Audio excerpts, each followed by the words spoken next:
दिल में धीमी आवाज आए, अपने गुनाहों को मान। जान लिया मैंने आवाज उसकी, जिसका किया अपमान। प्रार्थना में जो कुछ मांगा, पूरा करो अरमान। सर्व सामर्थी परमेश्वर पिता को महिमा और बड़ाई हो। आइए हम आज का मनन के लिए भजन संहिता का पुस्तक 131 अध्याय को हम अध्ययन करेंगे। हे यहोवा, ना तो मेरा मन गर्व से और ना मेरी दृष्टि घमंड से भरी है, और जो बातें बड़ी और मेरे लिए अधिक कठिन है उनसे मैं काम नहीं रखता। निश्चय मैंने अपने मन को शांत और चुप कर दिया है। जैसा दूध छुड़ाया हुआ लड़का अपनी माँ की गोद में रहता है, वैसा ही दूध छुड़ाए हुए लड़के के समान मेरा मन भी रहता है। हे इज़राइल, अब से लेकर सदा सर्वदा यहोवा ही पर आशा लगाए रहे। सामर्थी परमेश्वर पिता को, सर्वशक्तिमान परमेश्वर पिता की महिमा और बड़ाई हो। ये भजन केवल 3 पदों का एक भजन है, परंतु इस भजन में एक महान जीवन का तथ्य छुपा हुआ यहाँ पर हम देख सकते हैं। ये भजन प्रभु में हम कितना विनम्र होना हमारे अनिवार्यता को यहाँ पर दर्शाते हैं। भजनकार अपने आप को परमेश्वर के सामने में उनका विनम्र स्वभाव को परमेश्वर के सामने में कैसा है वो बातों का यहाँ पर वर्णन करते हैं। उसका पहले वचन में, हे यहोवा, ना तो मेरा मन गर्व से और ना मेरी दृष्टि घमंड से भरी है, और जो बातें बड़ी और मेरे लिए अधिक कठिन है उनसे मैं काम नहीं रखता। आज का मनुष्य में सबसे बड़ी परेशानी होने का एक विषय है, जब जो काम इंसान से नहीं होता है उनके पीछे में सोच सोच के वो हमेशा अपने खुद को, जीवन को वो परेशानी में डालते रहते हैं। हम जब प्रभु परमेश्वर का पवित्र वचन में हम देखेंगे तो सुसमाचार के पुस्तक में ढेर सारी जगह में ऐसा कामों को हम देखते हैं कि प्रभु यीशु मसीह ने किया हुआ काम। यूहन्ना लिखित सुसमाचार 11 अध्याय में लाजरस के बारे में वहाँ पर हम देखते हैं कि प्रभु लाजरस को जीवन देने के विषय में कब्र का सामने का जो पत्थर है उस पत्थर को इंसान को निकालने के लिए कहता है, और लाजरस को जीवन प्रभु यीशु मसीह स्वयं देते हैं, और उनका शरीर पे लपेटे हुए जो कपड़ा को निकालने के लिए मनुष्य को कहते हैं। और 2 अध्याय यूहन्ना लिखित सुसमाचार काना का जो विवाह है, उस विवाह में मनुष्य को जिम्मेदारी कैसे मिलता है, वो खाली जो पॉट है उस पॉट को भरने के लिए प्रभु यीशु मसीह कहते हैं, और उस साधारण पानी से दाखरस में बदलने का काम वहाँ पर परमेश्वर करते हैं। मेरा प्रियो, परमेश्वर का पवित्र वचन हमें जो इजी पार्ट है वो आप और मैं करना है, और जो डिफिकल्ट पार्ट है परमेश्वर करेंगे। ऐसा परमेश्वर के विश्वासी होने के नाते हमें ये विश्वास को हमारा हृदय में हम बैठाना है। हम जिस काम हमसे नहीं होगा उसके पीछे हम सोच सोच के अगर चलेंगे तो हम निराश होंगे। इसलिए यहाँ पर भजन कर कहते हैं, और जो बातें बड़ी और मेरे लिए अधिक कठिन है उनसे मैं काम नहीं रखता। हम नया नियम का पुस्तक में पत्रस का पहला पत्र 5 अध्याय 6 और 7 वचन में यहाँ पर हम पढ़ते हैं, इसलिए परमेश्वर के बलवंत हाथ के नीचे दीनता से रहो, जिससे वो तुम्हें उचित समय पर बढ़ाए। अपनी सारी चिंता उसी पर डाल दो, क्योंकि उसको तुम्हारा ध्यान है। मेरा प्रियो, परमेश्वर को हमारा ध्यान है।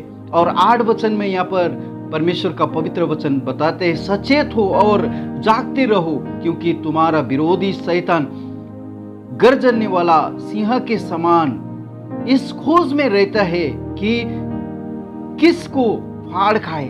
मेरा प्रियो, परमेश्वर पर भरोसा ना करने के लिए आप और हमें शैतान हमको बेबस करते रहता है। याकूब का पत्री 4 अध्याय का 7 वचन में, इसलिए परमेश्वर के अधीन हो जाओ और शैतान का सामना करो तो वो तुम्हारे पास से भाग निकलेगा। परमेश्वर के निकट आओ तो वो भी तुम्हारे निकट आएगा। परमेश्वर का पवित्र वचन आप और हमें यहाँ पर वायदा करते हैं, यदि हम परमेश्वर के निकट जाए तो परमेश्वर स्वयं हमारे निकट आएंगे। और बाइबल कहती है, शैतान को सामना करो तो वो तुम्हारे पास से भाग निकलेगा। कभी कभी वो शैतान हमारा मन में एक विचार को डालते हैं कि परमेश्वर तुम्हारा प्रार्थना नहीं सुनने वाले हैं, तुम्हारा समस्या को नहीं देखने वाला है, तुम्हारे बारे में सोचने वाला नहीं है।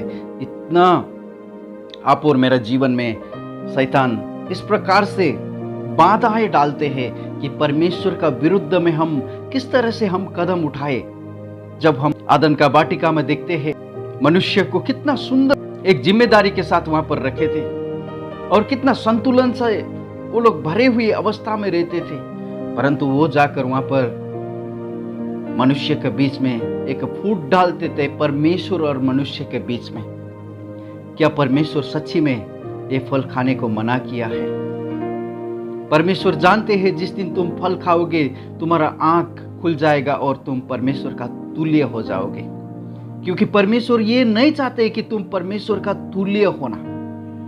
मेरा प्रियो, इस प्रकार से शैतान हमारे में डाउट भर जाता है, शंका डाल देता है। परमेश्वर का प्रेम में थोड़ा सा ट्विस्ट करके आप और हमें परमेश्वर का प्रेम से वो वंचित करने के लिए प्रयत्न करते रहते हैं। इसलिए भजनकार का जीवन में हमने देखा, जो बातें मेरे लिए कठिन है उस बातों को मैं सोचता तक नहीं है, मैं उस बातों को परमेश्वर के हाथ में मैं छोड़ दिया है। मेरा प्रियो, आज आपका बारी है।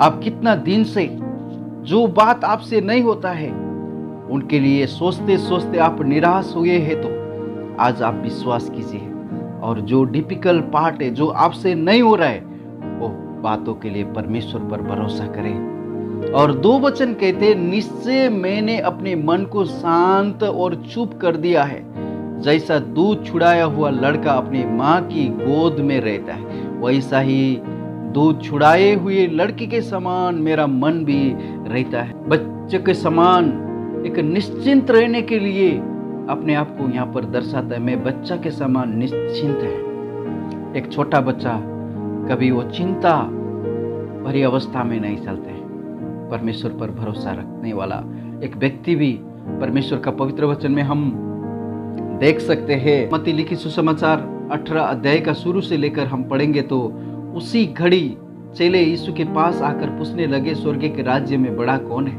इस पर उसने एक बालक को पास बुलाकर उनके बीच में खड़ा किया और कहा, मैं तुमसे सच सच कहता हूँ कि जब तक तुम ना फिरो और बालकों के समान ना बनो, तुम स्वर्ग के राज्य में प्रवेश नहीं कर पाओगे। जो कोई अपने आप को इस बालक के समान छोटा करेगा, वो स्वर्ग के राज्य में बड़ा होगा। मेरा प्रियो, परमेश्वर का पवित्र वचन बताते हैं, इस बालक के समान जो कोई अपने आप को छोटा करता है, वो स्वर्ग के राज्य में वो बड़ा हो जाएगा।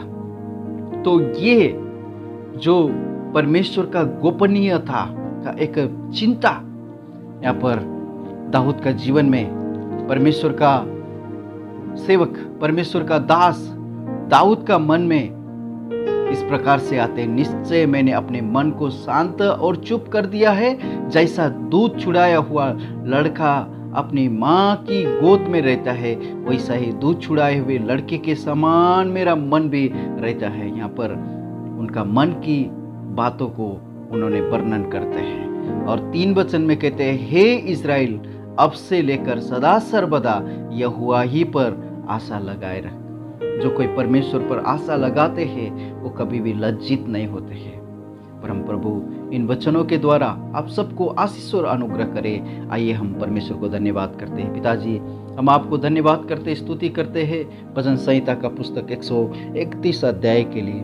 प्रभु जी, आप दया कीजिए। आज कितने लोग प्रभु परमेश्वर पिता, जो हमसे नहीं होता है, वो कठिन विचारों से प्रभु परेशानी में है प्रभु परमेश्वर पिता। प्रभु, आज के बाद उनका जीवन में जो कठिन बात है प्रभु, वो बात परमेश्वर पर भरोसा रखकर अपना जीवन को शांत कर कर आगे बढ़ने के लिए पिता मदद कीजिए। प्रभु परमेश्वर, सब पर आपका आशीष और अनुग्रह हो। पिता परमेश्वर, धन्यवाद करते हैं परमेश्वर पिता, आपने हमारा प्रार्थना को सुना। दया कीजिए प्रभु। और प्रभु परमेश्वर पिता, अपना जीवन में जो कोई अस्वस्थ है प्रभु, वो जीवन में समाधान नहीं है प्रभु जी, उनके लिए प्रार्थना करते हैं प्रभु। आज के बाद उनका जीवन में आप स्वस्थ कीजिए प्रभु, संतुलित होकर प्रभु आगे का समय आपका महिमा के लिए जीने में परमेश्वर पिता उन सब का जीवन में आप मदद कीजिए। हमारा ये प्रार्थना उद्धारकर्ता प्रभु यीशु मसीह के नाम से मांगते हैं, सुनिए और ग्रहण कीजिए पिता। आमीन। May God bless you all.